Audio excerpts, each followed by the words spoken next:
Praise the Lord. एक बार फिर से आप सभी का मेरे इस वीडियो में स्वागत है मेरे प्रियो।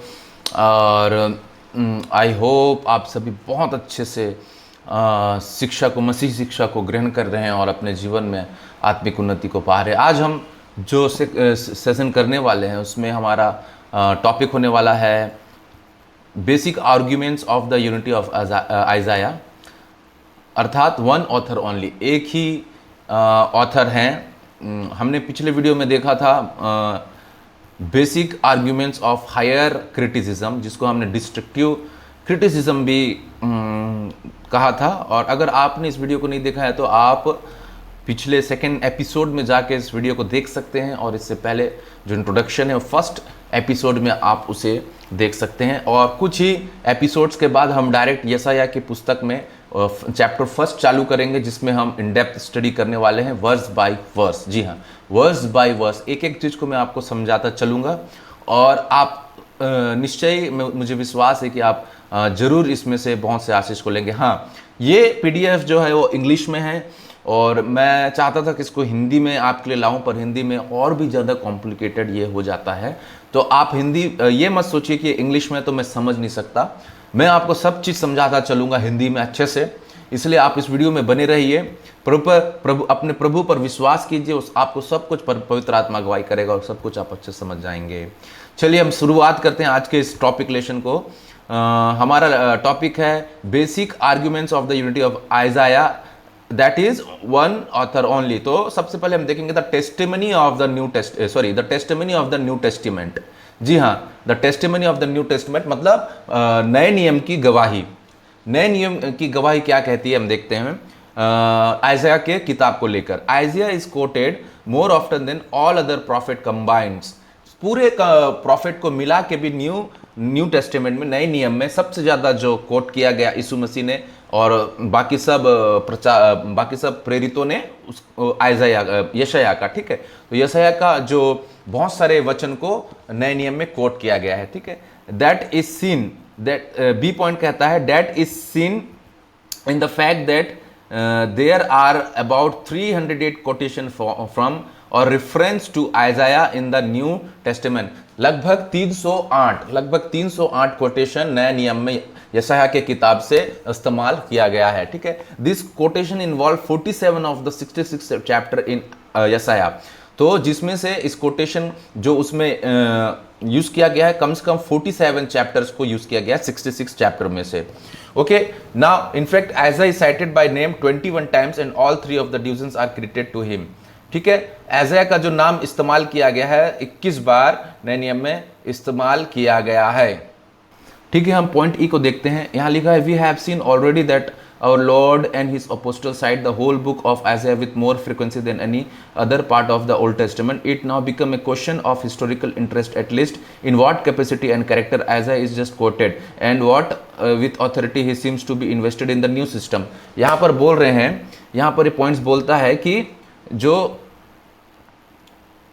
जितने भी हमारे प्रभु और हमारे सारे अपोस्टल थे, वो पूरे किताब को बहुत ही तेजी से, मतलब बहुत ही सामर्थ्य रूप से, बहुत ही प्रभावी रूप से ओल्ड टेस्टामेंट के यशायाह की किताब को इस्तेमाल किया है और उसको साइट किया है, कोट किया है नए नियम में। It now becomes a question of historical interest at least in what capacity and character Isaiah is दस कोटेड। अब एक हिस्टोरिकल क्वेश्चन बन जाता है, एक हिस्टोरिकल इंटरेस्ट बन जाता है, एक ऐतिहासिक इंटरेस्ट बन जाता है कि कैसे, किस कैपेसिटी और किस अधिकार से उन्होंने यशायाह की किताब को कोट किया है, ठीक है।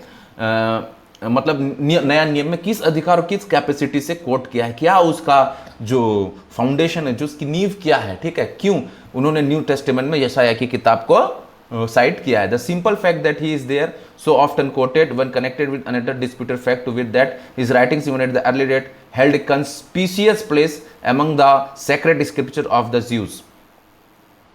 यहाँ कह रहा है कि पुराने दिनों में जो अब हमारा जो यशायाह का किताब का जो जितने भी यशायाह की किताब हैं वो कभी भी अनडिस्प्यूटेड रहे हैं, ठीक है। उनकी राइटिंग्स में कभी भी कोई भी डिस्प्यूट नहीं हुआ है और एक सेक्रेड स्क्रिप्चर के तरह, एक पवित्र ग्रंथ की तरह उसे शास्त्र की तरह हमेशा से ज्यूज ने मानते हुए आया है। Would of itself create a strong prism that our Lord and he supposed to recognise inspiration divine.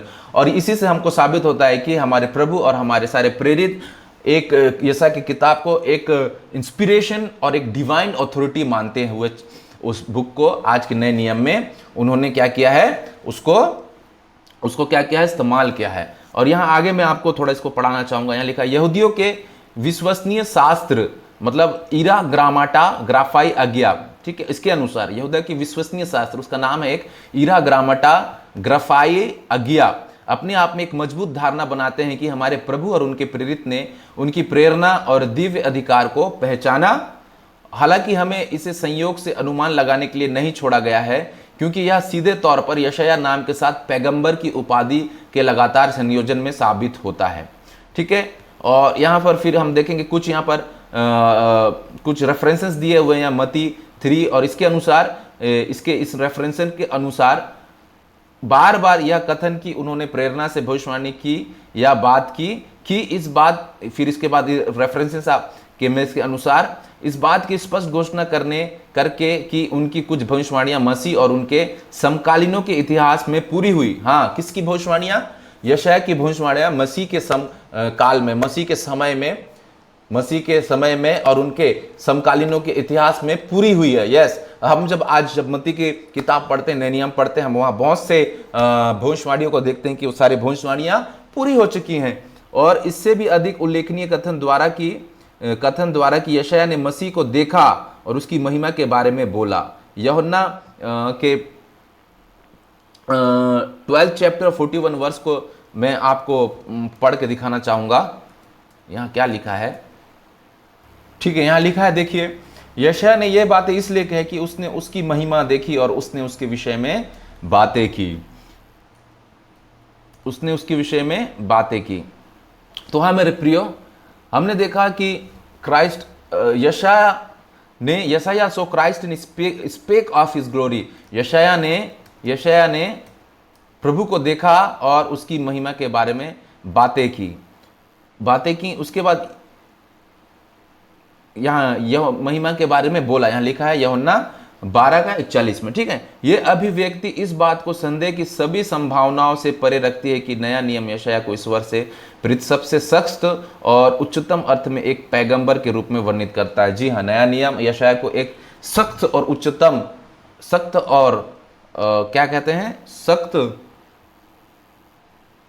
उच्चतम अर्थ में एक पैगंबर के रूप में वर्णित करता है। मतलब जो यशायाह है वो बहुत ही एक सामर्थी और एक बहुत ही प्रभावशाली पैगंबर, मतलब भविष्यद्वक्ता के रूप में उन्हें वर्णित करता है नया नियम। यह हमारे अपने विश्वास के लिए एक कारण के रूप में नहीं, बल्कि वाक्य के इतिहास में एक अच्छी तरह से प्रमाणित तथ्य के रूप में आरोपित किया गया। जी हाँ, ये हम अपने तर्क से नहीं बोलते, परंतु ये इतिहास में खुद ही अपने आप में प्रमाणित तथ्य है कि यशायाह एक इंस्पिरेशन के साथ, पवित्र आत्मा की इंस्पिरेशन के साथ सारे भविष्यवाणी को करते थे, और इंस्पिरेशन के साथ, प्रभु की आत्मा के साथ वो सारी वचनों को हमारे लिए उन्होंने दिया है।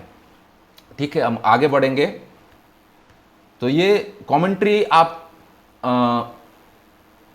पढ़ना चाहते हैं तो ऐसे कमेंट्री के लिए आप मुझे कमेंट करें, मैं आपको ईमेल कर दूंगा या तो आपको मैं मैसेज कर दूंगा, किसी भी माध्यम से मैं आपको ये सारे कमेंट्रीज और ये सारे नोट्स आपको भेज दूंगा। तो अगर आपको इंटरेस्ट है तो आप कमेंट कीजिए और आप इसे पढ़िए। और पॉइंट एफ देखेंगे, दस anyone who believes in the inspiration of the New testament believes that आइज़ाया was the author of that.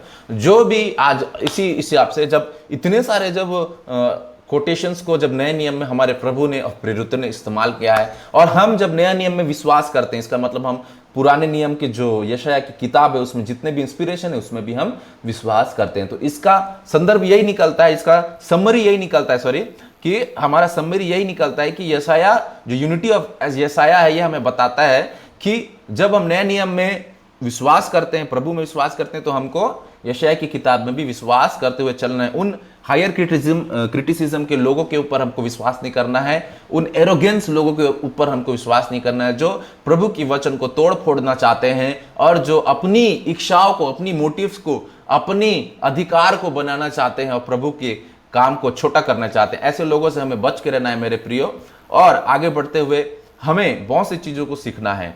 Point 2 में some of the details that bind together two parts of the book. हम देखते हैं ये from Vine, एक Vine की commentary किताब है mister wine, उनमें से ये सबको लिया गया है, ये सब पॉइंट्स को। तो some of the details that bind together the, कुछ डिटेल्स देखेंगे जो कहते हैं कि 1 से 40 तक, चैप्टर 1 से 40 तक, यशा की किताब में चैप्टर 1 से 40 तक किसी और ने लिखा है और 40 से 66 चैप्टर तक किसी दूसरे ऑथर ने लिखा है। मतलब दूसरे, मतलब क्या कहते हैं, ट्राइटो यशाया, ड्यूट्रो यशाया, मतलब दूसरा यशाया, तीसरा यशाया। ये बात को हम खंडित करते हैं और उसके लिए हम कुछ पॉइंट्स देखेंगे। God abhorrence of mere formal worship, ठीक है। जो वर्शिप के बारे में हम फॉर्मल वर्शिप के बारे में देखेंगे, आराधना के बारे में देखेंगे, वो चैप्टर 1 में और पीछे चैप्टर 66 में दोनों सेम पाया गया है। The Lord throne in the high and holy place, Lord का जो परमेश्वर का सिंहासन सबसे ऊंचा और सबसे पवित्र स्थान में हम चैप्टर 6 में भी देख सकते हैं, चैप्टर 57 में भी और इधर सेकंड पार्ट में चैप्टर 66 में। His regards for the lowly soul, हाँ, परमेश्वर हमेशा क्या करता है, परमेश्वर पिसे हुए दीन आत्म प्राणों के लिए, पिसे हुए लोगों के लिए हमेशा अपने पिसे हुए लोगों के लिए हमेशा वो मदद करने के लिए आगे रहता है। जैसे चैप्टर 6 में देख सकते हैं, चैप्टर 57 में देख सकते हैं। His house and mountain as a resort, chapter 2 and chapter 60। He is making every high things low, हर एक ऊंचा चीज को छोटा करता है, लो करता है, नीचा करता है। चैप्टर 2 में देख सकते हैं, चैप्टर 40 में भी देख सकते हैं। He is over ruling of human pride and violence, human pride और वायलेंस को वो क्या करता है, ओवर रूल करता है, हाँ, मतलब उनको पराजित करता है, उनको छोटा करता है। चैप्टर 10 में देख सकते हैं, चैप्टर 54, चैप्टर 47 में, ठीक है। ये हम दो पार्ट्स को हम क्या कर रहे हैं, एक जैसा मतलब वचन को हम देख सकते हैं जो दोनों को बाइंड कर रहा है। क्या को, पहले पार्ट और दूसरे पार्ट को दोनों को बाइंड करता है कि यशायाह ही इस किताब के लेखक हैं। और इस बाकी पॉइंट्स को भी हम देखते हैं। The sickness and healing of the nation, जाति जाति को चंगा करने के लिए चैप्टर 1 में, चैप्टर 57 में। People and land for seconds, लोग और भूमि का त्यागना, चैप्टर 6 में। अब 49 में देख सकते हैं जुडिशियल डिफनेस एंड ब्लाइंडनेस, पता यहाँ देखते हैं न्याय का अंधा होना और बहरा होना को हम देख सकते हैं चैप्टर 6 में। 42 में रेमनेंट सेव्ड, रेमनेंट परमेश्वर के बचे हुए लोगों का बचाया जाना, ठीक है, एक अंश का बचाया जाना, चैप्टर 1 में देख सकते हैं, 59 में देख सकते हैं, 65 में देख सकते हैं। तो ऐसे बहुत से पॉइंट्स हमने देखा कि जो यशायाह की पुस्तक को एक साथ बाइंड करती है, बांधती है, ठीक है। मतलब चैप्टर 1 से लेकर 40 तक और 40 से लेकर 66 दोनों ही एक साथ एक दूसरे से मिले जुले हैं। और वो जो कहते हैं कि किसी और ऑथर ने लिखा है सेकेंड पार्ट को, फर्स्ट पार्ट को, ये इसी सब तथ्यों से क्या होता है, खंडित होता है, ठीक है। हम थर्ड पॉइंट देखेंगे, implied reference to the second part of Isaiah by prophets before the exiles, thus indicating that Isaiah wrote the entire books and before the exile। देखते हैं कि थर्ड पॉइंट कहता है कि बहुत से प्रॉफिट भविष्यवक्ताओं ने क्या किया है, सेकेंड पार्ट ऑफ यशायाह का सेकेंड पार्ट से कुछ रेफरेंस लेकर अपने किताबों में लिखा है, जिससे हमको यह साबित होता है कि ये सारे पुस्तकों को, इस यशायाह के सारे पुस्तक को यशायाह लिखा है। जैसे कि हम देखेंगे पॉइंट ए में सपनिया 2:15 किससे लिया गया है, यशायाह 47:8-10 से। तो सबसे पहले हम सपनिया 2:15 पढ़ेंगे। इसमें लिखा है, या वही नगरी है जो मगन रहती और निडर बैठी रहती है, सोचती थी कि मैं ही हूं और मुझे छोड़ कोई है ही नहीं, परंतु अब यह उजाड़ और वन पशुओं के बैठने का स्थान बन गया है। यहां तक कि जो कोई इसके पास होकर चले वह ताली बजाएगा और हाथ हिलाएगा। और इसके हम रेफरेंस को देखेंगे, इसके रेफरेंस को हम देखेंगे, वो रेफरेंस लिया गया है किससे, 47:8 और 10 से। 47:8 और 10 हम देखते हैं। यशायाह 47:8 में लिखा, इसलिए सुन तू जो राग रंग में उलझी हुई निडर बैठी रहती है और मन में कहती है कि मैं ही हूं और मुझे छोड़ कोई दूसरा नहीं, मैं विधवा की नाई ना बैठूंगी और ना मेरे लड़के बोले मिटेंगे। इसलिए सुन, जो तू राग रंग में उलझी हुई निडर बैठी रहती है और कहती है कि मैं हूं और मुझे कोई दूसरा नहीं, मैं विधवा की नाई ना बैठूंगी और ना मेरे लड़के मिटेंगे। सुन, ये दोनों दुख अर्थात लड़कों का जाता रहना और विधवा हो जाना अचानक एक ही दिन तुझ पर आ पड़ेगा। तेरे बहुत से टोनों और तेरे भारी भारी तंत्र मंत्रों के रहते भी ये तुझ पर अपने बल से आ पड़ेगा। तूने अपने दुष्टता पर भरोसा रखा, तूने कहा मुझे कोई नहीं देखता, तेरी बुद्धि और ज्ञान ने तुझे बहकाया और तूने अपने मन में कहा मैं ही हूं और मेरे सिवाय कोई दूसरा नहीं है। ठीक है, तो यही अपना रेफरेंस है जो यहां पर हमने पढ़ा, सपनिया 2:15 के साथ यशाया 47:8-10। यहाँ पर जो एक किसके विषय में, इजराइल के विषय में यशाया का भविष्यवाणी है, जिसको बाकी आगे चल के सपनिया में भी अपनी किताब में रेफरेंस के रूप में स्टेट किया है 2:15 में। वैसे ही आप नहूम 1:15 विद आइज़ाया 52:7 पढ़ सकते हैं। यिर्मयाह का 31-35 को आप यशाया 51-15 के साथ, और जेरेमिया का 10:1-16 को भजन संहिता 41:7 और 44:12 के साथ पढ़ सकते हैं, जिससे हमको ये पता चल जाता है कि ये सारे रेफरेंस जो ये प्रॉफिट्स ने इस्तेमाल किए हैं वो यशाया की किताब से इस्तेमाल किए हैं, और यशाया की किताब पूरी तरह से क्या है, ओरिजिनल है, जो सिर्फ यशाया के द्वारा लिखा गया है। पॉइंट 4 देखते हैं, अनब्रोकन ट्रेडिशन। ठीक है, अनब्रोकन ट्रेडिशन। ठीक है, 4th पॉइंट देखते हैं, अनब्रोकन ट्रेडिशन, जिसका मतलब है अटूट परंपरा। All early Jewish and Christian tradition spake only of Isaiah as author. जो पुराने यहूदी और मसीह परंपरा के लोग कहते हैं कि यशाया ही एक ऑथर है। ठीक है, जोसेफ से Cyrus mention by name 200 years before he lived, read about himself in the prophecies of यशाया। जो जोसेफस हैं, एक कमेंटेटर हैं, जोसेफस बहुत ही बड़े कमेंटेटर, बहुत ही ज्ञानी और बुद्धिमान कमेंटेटर, कहते हैं कि साइरस 2 साल पहले ही यशाया की पुस्तक में क्या किया गया था, इस्तेमाल किया गया था। जी, प्रोफेसी में, यशाया के प्रोफेसी में जो साइरस किंग थे, जिसके बारे में हमने पढ़ा है, कुस्तरू राजा, उनका नाम क्या था, उनका नाम पहले से ही यशाया की किताब में भविष्यवाणी के रूप में इस्तेमाल किया गया था, क्योंकि वो परमेश्वर के एक हथियार के रूप में उन्होंने जो यहूदी बंधुआई में थे उनको बंधुआई से छुड़ाने के लिए और वापस अपने देश में आने के लिए साइरस को परमेश्वर ने, कुस्तरू राजा को परमेश्वर ने इस्तेमाल किया था, जो 200 साल पहले प्रोफेसी में लिख दिया गया था। For 2000 years at least the book was universally regarded as यशाया and no other name has ever been connected with it even by mistake और एक्सीडेंट।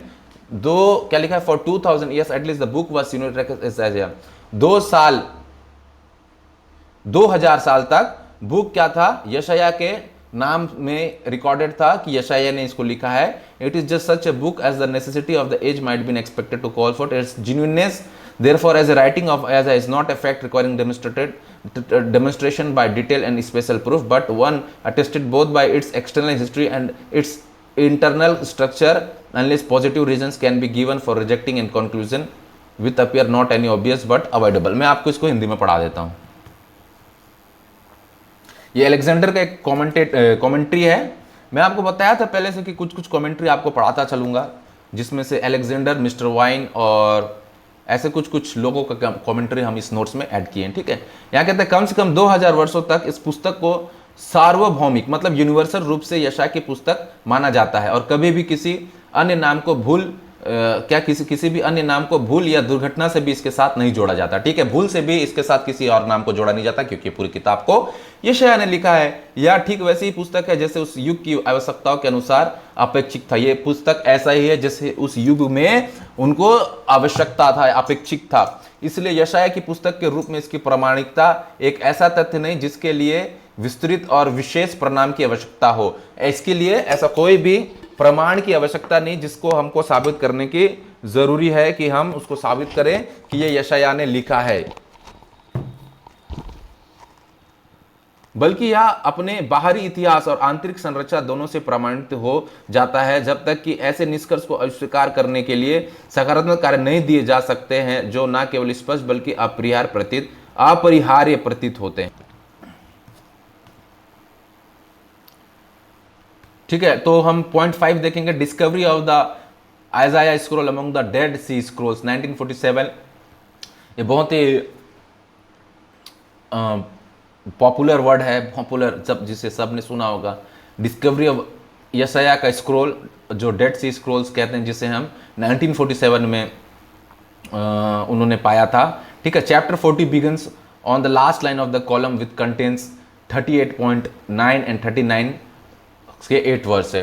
कह रहा है कि डेड सी स्क्रॉल में ये पाया गया कि जैसे ही चैप्टर 39 खत्म हुआ उसी के आगे से 40 बिगिन होता है। मतलब ऐसा नहीं कि यशाया को 1 से 40 तक किसी और ने लिखा, अब 40 से 66 तक किसी और ने लिखा हो, ऐसा साबित हो ही नहीं सकता, क्योंकि डेड सी स्क्रॉल में 39 जो 39 यहाँ 39 चैप्टर के में जो खत्म होता है वहीं से 40 चैप्टर बिगिन हो जाता है, ठीक है।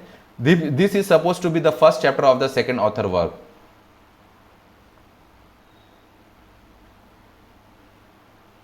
This is suppose to be the first chapter of the second author's work, ठीक है। फिर स्क्रॉल क्या, इफ इट ट्रूली वेयर, अगर ऐसा माना जाता है कि ये सेकेंड ऑथर का फर्स्ट चैप्टर है 40 चैप्टर, तो it is truly where, if जब ये सत्य है तो it would not continue on the same line, तो वो सेम लाइन से कंटिन्यू नहीं हो सकता, but start on a new column और स्क्रॉल। क्योंकि अगर ऐसा होता कि हम 40 चैप्टर के बाद 40 चैप्टर से 66 चैप्टर किसी दूसरे ऑथर ने लिखा होता तो वो एक अलग स्टार्ट होता। जैसे कि हमने कहा कि डेड स्क्रॉल हमको मिला, तो उसी के साथ जैसे 39 चैप्टर तक स्क्रॉल में लिखा हुआ था, उसे ही 40 चैप्टर्स में, मतलब उसमें तो चैप्टर्स नहीं थे ना, उसमें तो डायरेक्ट पूरा लिखा हुआ था। पर जब उसको पुराने जब जो लोगों ने, स्कॉलर्स ने देखा कि 39 चैप्टर तक लिखा हुआ है और उसके साथ आगे 40 चैप्टर से भी वो बढ़ता चला गया, उसमें कोई भी बदलाव नहीं था, ना लाइन में, ना उसके स्क्रॉल्स में, ना लाइन में, ना किसी भी प्रकार के पैराग्राफ में। पर यहां पर ये कहता है, हमारा पॉइंट कहता है कि अगर वो सच में किसी दूसरे ऑथर ने लिखा होता 40 चैप्टर से, तो उसके लिए एक नई शुरुआत होती, एक नया स्क्रॉल होता, एक नया पेज होता है ना। पर नहीं, ऐसा नहीं था। 39 के बाद 40 से लगातार लिखा गया था। इसका मतलब डेड सी स्क्रॉल से हमको यह साबित होता है कि यशाया जो फर्स्ट चैप्टर से 66 चैप्टर तक लिखा गया है, जो रूल से लिखा गया है, वो साबित करता है। क्योंकि उस समय एक रूल होता था, जब जो रबीस थे उस समय के, जो कॉपीज थे, जो कॉपी करते थे स्क्रॉल्स को, जिन्होंने डेड स्क्रॉल सी से यशाया की किताब को चैप्टर बाय चैप्टर वाइज करके पाठ करके हमारे लिए लाया, उनका कहना था कि वो पहले नहा धोकर अच्छे से आके पॉइंट टू पॉइंट जैसे था सेम टू सेम यशाया की किताब डेड सी स्क्रॉल से उन्होंने कॉपी किया। कोई भी वर्ड इधर से नहीं, गॉड वर्ड्स को, परमेश्वर के वचन को इधर या उधर से कुछ भी शब्द को उन्होंने बदला नहीं, परंतु जो स्क्रॉल में था सेम टू सेम उन्होंने वैसा ही कॉपी करते हुए उनको चैप्टर वाइज डिवाइड करके आज हमारे लिए 1 चैप्टर से 66 तक जो सिर्फ और सिर्फ यशाया ने लिखा था, उसे हमारे लिए क्या किया, हमारे लिए प्रदान किया, ठीक है, जिससे हम आज उसको पढ़ते हैं। हमारे लिए उन्होंने प्रस्तुत किया है उस बुक को, जिसको हम आज पढ़ते हैं, ठीक है। तो ऐसे था हमारा history. This scroll probably dates from the middle of the 2nd century BC, ठीक है। 2nd सेंचुरी बीसी के मिडिल में स्क्रॉल का डेट माना जाता है, ठीक है। फिर कंक्लूजन रिगार्डिंग हायर क्रिटिसिज्म। अब ठीक है, हम पॉइंट 3 को देखेंगे। यहां पर एक कमेंट्री में आपके लिए पढ़ना चाह रहा हूं। The higher critics of the elder race such as icon and his followers carried out their ideas of entire corruption and the consequent necessities of total revelation, not only by assuming a plurality of writers, but by taking for granted that their compositions had been put together perfectly at random and could be reduced to order only by the constant practice of inventive ingenuity and critical conjecture. कह रहा है the higher critics of the elder race, जो वरिष्ठ